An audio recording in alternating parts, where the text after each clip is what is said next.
let me just welcome everyone to tonight's core volunteer training. It's specifically focusing on the social media basics for both social media platforms, Twitter and Instagram. And with us tonight, we have the wonderful Flannery Winchester, CCL's communications coordinator. So this slide was just to sort of orient everyone to the CCL's full communications department. So Steve Volk is our director of communications. He worked for 30 years at the Atlanta Journal-Constitution, which is Atlanta's main newspaper. So he's brought a lot of great experience to CCL. And then I'm the communications coordinator. I have a background in editing and writing as well as marketing experience. So I kind of bring all of that diverse experience here to the communications coordinator role. So our learning goals for tonight, as Brett mentioned, we're going to be focusing on Twitter and Instagram. So after tonight's lesson, hopefully you will understand the basic unique features of both Twitter and Instagram's social platforms. They do have some unique characteristics, so we're going to go over why you would use each one and the intricacies of them. Hopefully you will also begin to feel confident setting up your own profiles and using these platforms. You'll know how to engage with CCL on both Twitter and Instagram. And then you'll also know how to post effective climate-related content on your profiles that you create on those platforms. So our agenda, we are going to first cover Twitter, so the basics of that platform, how you would set up your own profile, different types of tweets, and then give you a peek at CCL's presence on Twitter. Then we'll do the same for Instagram, walk you through that platform, show you CCL's profile. Then we'll have some time for Q&A, and then we'll practice a little partner activity. We'll get started with Twitter basics. So just for your sort of orientation with social media, Facebook has 2 billion with a B users, and Twitter and Instagram are the next most popular platforms. So Twitter has 336 million users.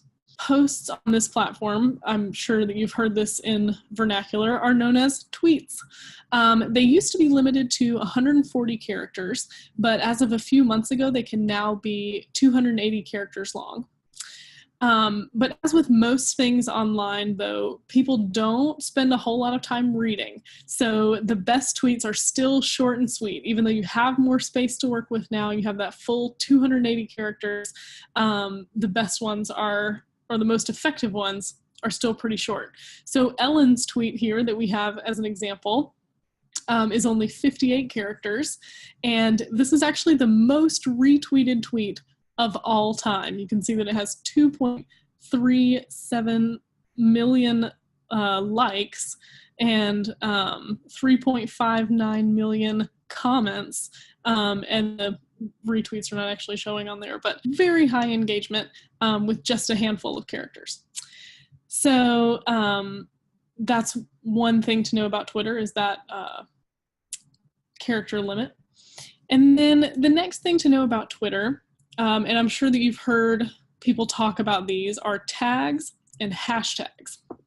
So I've put there on the slide that @ symbol in front of the tags, and then the pound symbol in front of the hashtag, so that you can kind of remember which is which. So tags are the ones that begin with an @ symbol. And in our example tweet here, there's no tag, but Ellen could have tagged @Bradley Cooper, for example, if he had a Twitter account. It's basically a way to get a specific person's attention.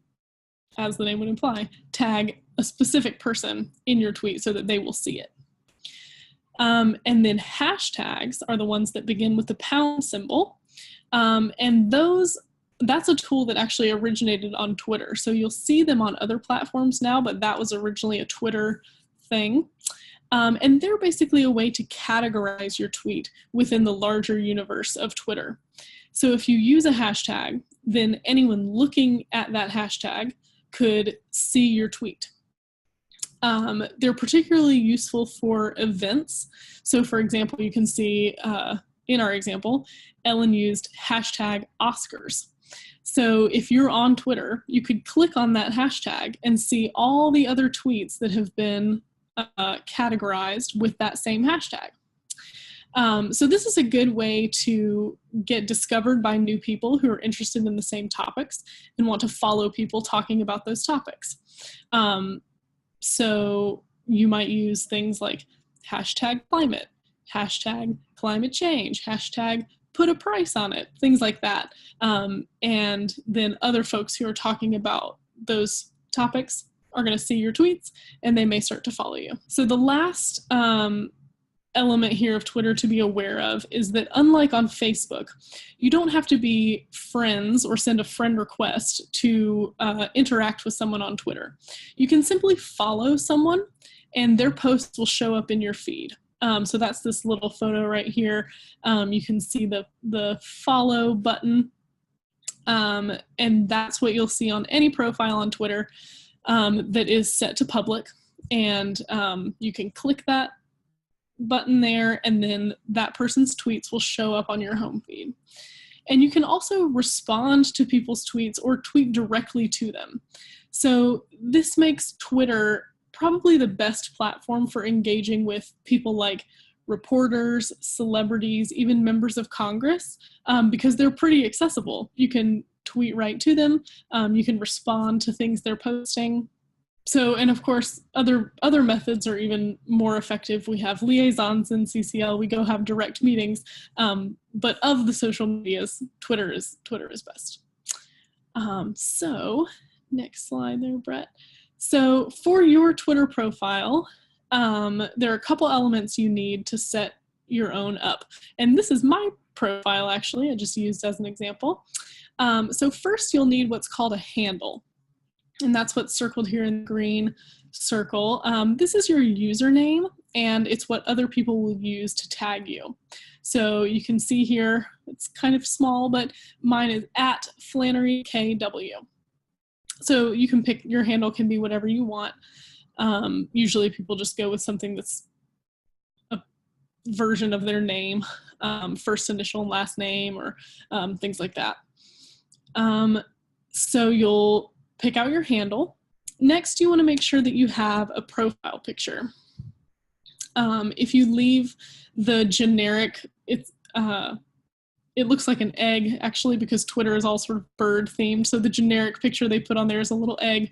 And if you leave that generic egg, then people are less likely to follow you and engage with you because they may assume that you're a fake account or a robot or something like that. So it's best to show that you are a real person and you're there to have conversations. You also want to add a brief bio. So you'll also want to add a brief bio. And so there, mine says that I'm the communications coordinator for Citizens Climate Lobby. And you can see that I've actually tagged CCL. I've included our handle there in my bio. So you can include tags and hashtags in your bio. So just write a couple of sentences about what you're there to talk about, any particular features you want to highlight. And then the other option that you have is you can add a header photo. So that's the pictures of the plants that you see there behind my head. So that's my garden. So anything really to just show that you are a real person is helpful on Twitter. So once you've got all of that set up, then you are ready to start following people and tweeting. So who to follow? There's obviously a whole wide Twitterverse out there of accounts, and people are talking a lot. So you kind of want to narrow it down. So I've offered up some recommendations here and broken it down by subject. So for carbon pricing, you could follow people like the Climate Leadership Council, which is the conservative group that advocates for a carbon dividends plan very similar to ours. You could follow Students for Carbon Dividends, that's their handle. That's a coalition of college groups also advocating for carbon dividend plan very similar to ours. Jamie DeMarco on there, he is CCL's state level carbon pricing coordinator. So he's always tweeting about interesting carbon pricing things happening like in Washington or in DC, in Massachusetts. He's all over the place. So his is a good account to follow. Put a Price on It DC. That's carbon pricing focused in DC, obviously. And then Yes on 1631 is an account about the efforts to put carbon pricing on the ballot in Washington state right now. So that's another good one to follow. And then climate news, there's things like Climate Nexus, NASA, Yale's Climate Communications Program, Project Drawdown, New York Times Climate, Inside Climate News, that's a Pulitzer Prize winning climate news outlet. Catherine Hayhoe is a climate scientist who's on our board, so those are great ones to start with. And then for politics, you can follow reporters or politicians themselves. This list is a mix. So the handle LF Friedman, that's Lisa Friedman at the New York Times. She's on their climate desk. Eric Holthouse writes for Grist. Amy Harder writes for Axios. John Siciliano writes for the Washington Examiner, which is a conservative outlet. He's their energy reporter. And then Representative Curbelo and Representative Deutsch, those are the co-chairs of the Climate Solutions Caucus. So they're tweeting about a lot of different political topics, but also they will occasionally tweet if the caucus has a meeting, and they'll put out a picture and things like that. So that's good to stay in the loop there. So that's a good starting place. And then just know that once you're on Twitter and you're active, you can use that hashtag feature to find more accounts that you may be interested in. So if you see these accounts tweeting with certain hashtags, go ahead and click on that hashtag and see who else is using that hashtag. And then you can find more accounts that are talking about the topics you're interested in. So once you've followed some folks, then you can start posting. There's a couple different ways to tweet. So you can just post a regular tweet. You'll click on that little blue button there that says tweet, or if you're on your phone, you might see an icon that looks like a quill. So you click on that button and type out what you want. You could add a photo, you could link to an article, whatever you want to share. So this is an example of something that I posted when I was at CCL's Southeast conference a couple of months ago. I tweeted about one of the speakers who was a former coal miner, and I just took a quick picture of him up there at the podium, and I tweeted that out to my followers. So that's one type of tweet. The next type is a retweet. So this is when of those people that you're following, you see that someone has posted something really interesting, and you just want to share that exact thing with your followers. So that's when you click on this little icon that's the square made of arrows, and you just select retweet. And that will, so you can see this is exactly how it appeared on my profile. So it told my followers that I was the one who retweeted it, but other than that, it preserved the original tweet from the original poster. So that's how a retweet looks. And the next option is what's called a quote tweet. It's like a retweet where you get to add your own opinion, basically. So an example here is where Representative Judy Chu just joined the Climate Solutions Caucus. So I clicked that same retweet button, but then Twitter gave me a prompt to ask if I wanted to add anything. And instead of just going ahead and doing a straight retweet, I did add my comment where I said that makes 70 on the Climate Solutions Caucus, and we're only a few weeks into the year. And then the rest of my tweet, and I included a couple of hashtags, you can see. So that's the third way to engage on Twitter, is to retweet but then add your own analysis. And that's really valuable for your followers, because then they get to see what you're looking at, but they also get to understand your perspective and they get to hear your unique voice. So those are the basic types of tweets. So now I want to give you a peek at CCL's Twitter profile so you know what to look at. So this is our profile. We have just shy of 27,000 followers. Yeah, so that's where you can see our follower count.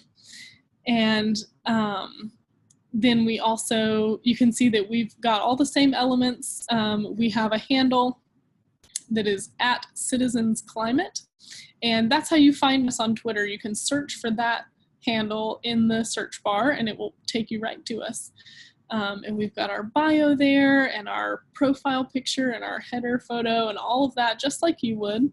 And then that last arrow there is showing you where to click the follow button. So once you navigate your way to our profile, make sure that you click follow, and then all the things that we tweet will show up in your home feed when you are signed into Twitter and you're looking through the tweets. You'll see what we have posted.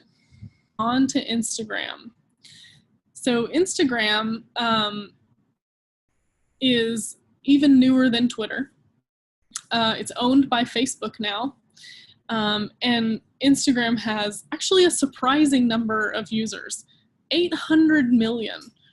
So that's more than double the number of folks that are on Twitter, which was shocking to me actually when I was researching for this, because it is newer, but it has really surpassed Twitter in terms of users. So it's an important place for us to be, certainly.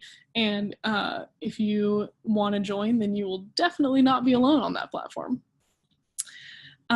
So I decided to keep the Ellen theme going here with our Instagram basics. So the first thing to know about Instagram is that it is photo driven, much more so than the other platforms. So Twitter, it's fine to just type out, you know, an observation, a thought, and tweet that out just with words. But Instagram, it's impossible to do that. You have to post a photo and then you put your caption with it. So so that's the main thing to know about Instagram. It is photo driven, and you can have a lot of fun with filters on this platform. Just the lighting and things like that. It makes you feel very much like a photographer, even if you have no photography skills. So that can be fun. The usage of tags and hashtags is still relevant here. So you can still tag other Instagram accounts using the @ symbol, and you can still categorize your posts using the # symbol and hashtags. So everything that we just talked about for Twitter still applies here in terms of tags and hashtags. The other thing to know about Instagram is that it is best on mobile. It really is intended to be used on a phone. It is not very user-friendly when you're looking at it on a desktop. You can look at your profile and you can look at other people's profiles from a desktop, but you can't actually post from a computer. It has to be, if you're going to post, it has to be from mobile. There may be some second or third party apps that you can use to get around that, but really the best way to use Instagram is just getting that app natively on your phone and then using it that way. So, when you're setting up your Instagram profile, very similar to Twitter, you're going to need to choose a handle. So you can see the handle here for Ellen is @The Ellen Show.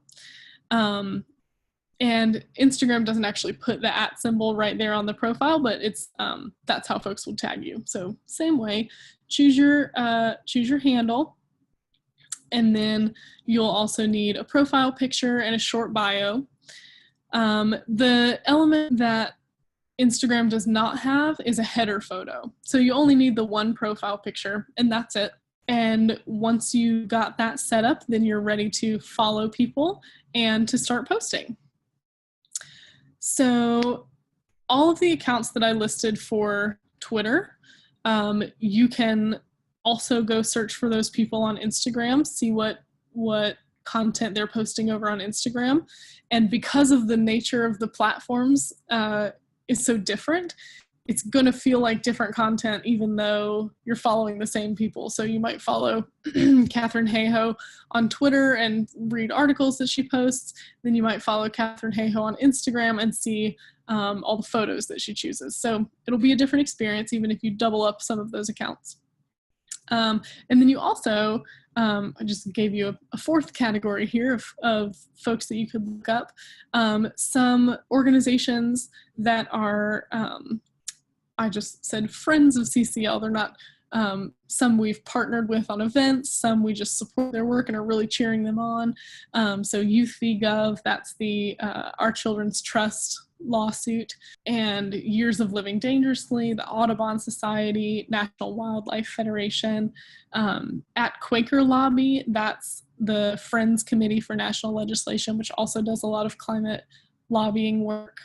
And Protect Our Winters. We most recently partnered with them to bring some Olympic athletes to Washington, D.C., give a briefing to Congress about the effects they're seeing on their sport from climate change. So those would be some good accounts to start with. And then just like on Twitter, once you've started following some people, then you can use the hashtags to look for more accounts that might be interesting to you. And Instagram actually has a specific feature for this called Explore. And you'll see it when you download the app, but there's a screen that basically Instagram will curate similar accounts to what you've followed and what you've interacted with, and it will share and serve up new accounts for you to see and new posts from people that you may not know yet but are in the same realm. So that makes it really easy to find new people to follow that are in the area that you want to be focusing on. So for our purposes, that would be climate change. So the types of Instagram posts, I'll give you the same kind of orientation as we did with Twitter. You can just do just a regular basic post, which is a photo. That's a requirement. Have to have a photo. And then you can put the caption with it. You can use tags and hashtags just like Twitter. So that's your basic intro level post. Another option is to repost. And now this is similar to Twitter's retweet feature. This is similar to Twitter's retweet feature, but the thing to know is that you do have to use a secondary app, which is called Repost. Instagram doesn't have a native way to repost something that's on someone else's profile. So if you have questions about that, we can go into more detail, but basically you just have to download a second app, and then you copy the caption from the person who originally posted it, and then you post their same image, and it puts down there in the little green circle, it puts that square with the arrows icon that indicates that it was reposted from someone else's account. And then the third type of post is Instagram stories. So this is a highly used and very fun feature of Instagram. These are photos or quick video snippets, no more than about 15 seconds, that you can post that then disappear after 24 hours. So people add cute little stickers and emojis and captions to these, or they use them to talk to their followers in a more sort of casual setting. So these are a couple of screenshots from Ellen's story today, and you can see that there was a little video clip of a musical guest on her show. There was a video clip from an interview. And then the third one, you can tell just from the photo that it's a little more goofy, a little more relaxed. This was kind of a behind the scenes in the office thing of these employees saying, hey, tune in for this segment that we're doing on pop culture or something like that. So you can see across the top, actually, there's little white bars, and that's where the story, you can tell how far you are through the story. So you can add as many little 15-second segments as you want to your story, and then after 24 hours, they'll disappear. So that's a fun way to interact with your followers. And once you start following some accounts on Instagram, you'll kind of get a feel for how other people do it, and you'll start to understand ways that you might apply that feature in your own for your own profile. So the only other thing to know about the stories is over here at the right side of this slide. When an account has a story posted, you'll see that kind of orangey red circle around the profile photo, and you just click on the profile picture to view the story. If the circle is gray, like in the second one, it means that you have already watched what they've posted, or that they just don't have a story posted right now. And if you want to post your own story, you just swipe left from your profile and create your post. And all of this is pretty intuitive once you look at the app itself. But those are the 3 types of posts to be aware of. So you can post the photos or a photo series. You can repost from other people, or you can do this story approach. Now I'll give you a little sneak peek at CCL on Instagram. So our handle here is still at Citizens Climate. We're newer on Instagram, so we only have just over 2,200 followers here. And we post a little less frequently here because it depends on when we have high enough quality photos to share, because it's such a photo-driven platform that really dictates what we can post. For anyone who was following us back in April, you might have seen our first Instagram story that we did from the briefing I mentioned with the Olympic athletes. We shared some behind the scenes video messages from the Olympians themselves. And that was a special experience that our Instagram followers got to see first. So definitely follow us on Instagram for special content that you can't get on our other channels. And then also for ideas about what you might be able to do on your own. So those are the basics. And then here we can just kind of go over a couple basic strategy tips for you to get started as you're thinking about what to post, what to share with your friends and followers. So the advice on this slide is from a nonprofit called Media Cause. And they have a great article that maybe Brett can stick in the chat for us. Yep. Awesome. So Brett's going to put the full article in the chat, but it features 6 quick pieces of advice that you can use to sort of take your social media game to the next level. So the first one is to post happy content. So things that are funny or interesting or exciting are generally going to get more engagement than posts that are about feeling sad or scared or upset. So that's just something to keep in mind, is the tone of your post. The next tip is is to use lots of visuals. So your followers are much more likely to engage and share content that contains imagery. And as we saw, Instagram requires an image. So this is really a tip for Twitter. If you post a GIF or a photo or even a short video, things like that, that's going to help you get more engagement on your post. And if you're wondering about photos to use, you can always reach out to me. I know there are a variety of free tools available to create your own sort of memes and things like that. If that's something you're interested in, I can help you. So another tip, we touched on this in the beginning, but keep your posts short. So just because you have 280 characters on Twitter or much more than that even on Instagram, doesn't mean that you need to use all of that space. Keep it short and sweet, and that's going to help you get more engagement. This article actually has a statistic that if you're well, this is for Facebook, but if your Facebook posts are below 250 characters, you could get as much as 60% more engagement. So just think about getting right to the point and wrapping it up. So another strategy piece, which again we've touched on, is using tagging. So tagging people using the @ symbol and using hashtags. The thing to be careful here is that you don't overdo it. So 1 or 2 tags is plenty.